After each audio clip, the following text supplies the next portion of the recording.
अस्सलामुअलैकुम dear students. आज के इस लेक्चर में मैं आपसे डिस्कस करूंगा ninth class mathematics exercise number 1.3 question number 8 in detail. अब first of all question number 8 की आप स्टेटमेंट्स देख लें। If A is equal to matrix है, उसके एलिमेंट 1 2 0 1 एंड बी मैट्रिक्स इसी तरह से गिवन है जी 1 1 2 एंड 0, देन वेरीफाई दैट। अब दो मैट्रिसेस आपके पास गिवन है, आपने वेरीफाई करना है, प्रूव करके दिखाना है कि जो A plus B whole transpose is equal to A transpose plus B transpose. अब इसको हमने सोल्व करना है इस तरह से कि लेफ्ट हैंड साइड को सोल्व करना है, उसका जो आंसर आएगा, और इसी तरह से राइट हैंड साइड को सोल्व करना है, उसका जो आंसर आएगा। दोनों अगर सेम आ गए तो फिर ये प्रूव हो जाएगा, अगर सेम एक जैसे ना आए तो फिर ये प्रूव नहीं होगा। तो सबसे पहले हमने लेफ्ट हैंड साइड ले ली ए प्लस बी होल ट्रांसपोज। तो उसके लिए अब ट्रांसपोज होल का है, तो सबसे पहले हम ए प्लस बी फाइंड कर लेंगे। तो उसके लिए मैंने लिख दिया जी A plus B is equal to, अब ए की जगह पर ए मैट्रिक्स आ गई, फिर प्लस आ गया, और बी की जगह पर बी मैट्रिक्स आ गई। अब ये दो मैट्रिसेस आपके पास ऐड हो रही हैं, तो हर एक एलिमेंट को क्रोस्पोंडिंग एलिमेंट के साथ ऐड कर देंगे। तो 1 प्लस 1, इसी तरह से 2 प्लस 1, 0 प्लस 2 और 1 प्लस 0, यहाँ पर हमने इनको लिख दिया। अब 1 प्लस 1 2 हो गया, 2 प्लस 1 3, 0 प्लस 2 2 और 0 प्लस 1 1 आ गया। हमारे पास अब फाइंड होकर आ गया ए प्लस बी। तो प्रूव करना है जो ए प्लस बी होल का ट्रांसपोज, तो हमने इसी मैट्रिक्स का अब ट्रांसपोज ले लिया, तो इस साइड पर भी आप ट्रांसपोज लगा देंगे। अब जब ट्रांसपोज लेकर मैंने डायरेक्ट यहाँ पर लिखा, तो जो पहली रो है वो बन जाएगा पहला कॉलम, और जो दूसरी रो है वो बन जाएगा दूसरा कॉलम। तो इस तरह से हमारे पास लेफ्ट हैंड साइड का सोल्यूशन आ गया, इसको हमने इक्वेशन नंबर 1 का नाम दे दिया। अब इसी तरह से हमने राइट हैंड साइड प्रूव करनी है कि A transpose plus B transpose, तो उसके लिए हमने लिख दिया जी A transpose plus B transpose. अब फर्स्ट ऑफ ऑल हमने ए का ट्रांसपोज अलहदा ले लिया, बी का ट्रांसपोज अलहदा ले लिया। अलहदा अलहदा ले लो तब भी ठीक है, अदरवाइज आप ए के ऊपर मैट्रिक्स के ऊपर ट्रांसपोज प्लस बी की मैट्रिक्स के ऊपर ट्रांसपोज, फिर उनका ट्रांसपोज फाइंड करके ऐड कर दो, उस तरीके से भी ठीक है। और इस तरह से अगर आपको समझ आ जाए तो इस तरह भी ठीक है। अब हमारे पास ए मैट्रिक्स है, तो उसका ट्रांसपोज लिया, तो पहली रो पहला कॉलम और दूसरी रो दूसरा कॉलम। इसी तरह से बी मैट्रिक्स गिवन है, इसका आप ट्रांसपोज लेंगे, तो पहली रो पहला कॉलम और दूसरी रो दूसरा कॉलम बन गया। नाउ अब हमने जो प्रूव करना है A transpose plus B transpose is equal to, अब फर्स्ट ऑफ ऑल हमारे पास है ए का ट्रांसपोज, तो जो हमने ए का ट्रांसपोज फाइंड किया वो आ गया, फिर प्लस बी का ट्रांसपोज जो हमने फाइंड किया वो आ गया।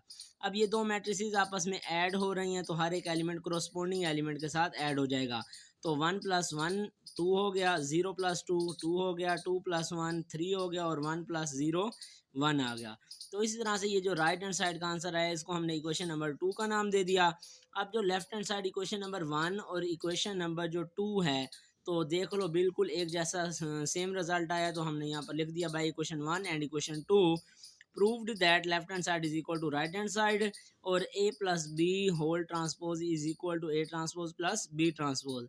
तो इस तरह से जो पार्ट नंबर 1 इसका था हमने सोल्व कर लिया इजी मेथड के साथ। मैंने आपको सारा कुछ ये डिटेल में समझा दिया, होप सो आपको समझ आ गया होगा। अब ना नेक्स्ट हम इसी तरह से इसका पार्ट नंबर जो 2 है उसको सोल्व करते हैं।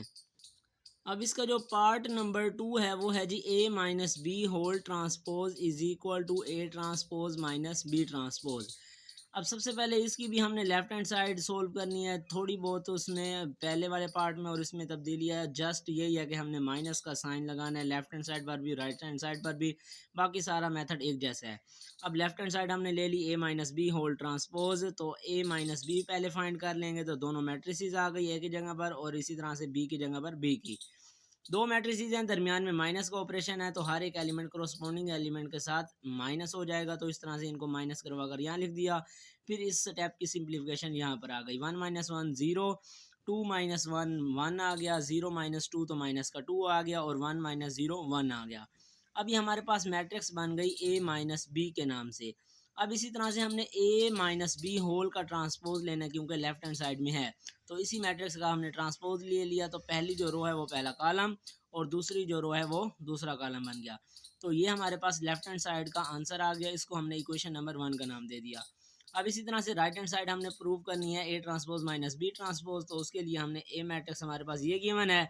अब इसका जब ट्रांसपोज लेंगे, तो पहली रो पहला कॉलम और दूसरी रो दूसरा कॉलम बन गई, इसी तरह से सेम अब बी मैट्रिक्स हमारे पास गिवन है तो उसका ट्रांसपोज लेंगे तो पहली रो पहला कॉलम और दूसरी रो दूसरा कॉलम बन गया। अब हमने ट्रांसपोज दोनों के ले लिए तो नाउ हमने प्रूव करना है A transpose minus B transpose is equal to, अब ए ट्रांसपोज की जगह पर उसका आंसर आ गया जो हमने ट्रांसपोज लिया, माइनस आ गया, और बी ट्रांसपोज की जगह पर जो हमने बी का ट्रांसपोज लिया वो हमने लिख दिया। अब सेम जस्ट ये दो मैट्रिसेस आपके पास हैं और इनके दरमियान में माइनस का ऑपरेशन है तो हर एक एलिमेंट कोरोस्पोंडिंग एलिमेंट के साथ माइनस हो जाएगा। तो 1 - 1 हो गया, 0 - 2 हो गया, 2 - 1 हो गया और 1 - 0 आ गया। अब इनको सिंप्लीफाई कर लो तो 1 - 1 0, 0 - 2 तो माइनस का 2 आएगा, 2 - 1 1 आएगा और 1 - 0 1 आ जाएगा। तो अब ये जो राइट हैंड साइड का आंसर आया हमारे पास इसको इक्वेशन नंबर 2 देंगे। तो by equation number 1 and equation number 2 proved that left hand side is equal to right hand side and a minus b whole transpose is equal to a transpose minus b transpose।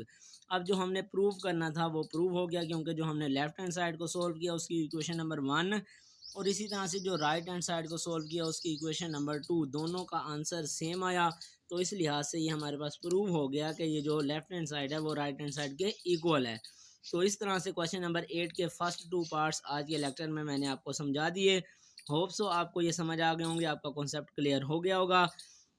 फिर भी आपका कोई question कोई Curie हो तो comment box में आपने ज़रूर बताना है ताकि वो आपके में कन्फ्यूजन या कुछ भी क्वेश्चन है तो उसको मैं सोल्व कर दूं और उसका आंसर देने की मैं भरपूर कोशिश करूंगा।